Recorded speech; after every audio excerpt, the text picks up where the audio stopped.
না?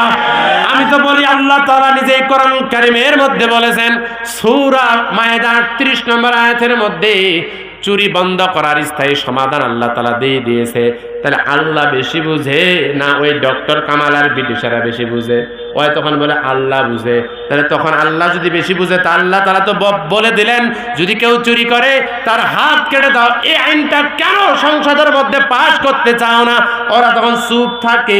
আমি একটা গবেষণায় দেখলাম এই জন্যই কায়েম করতে চায় না, কারণ বিগত সালের এমপি মন্ত্রী যারা ছিল একটাও বাকি নেই, সব আহাম্মকরাই জাতীয় দুর্নীতিবাজ ছিল।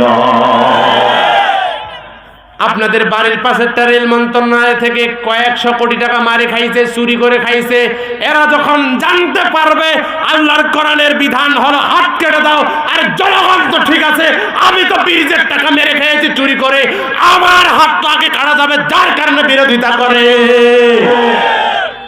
কথা বলেন ঠিক কিনা? এই কারণে ওরা চায় না।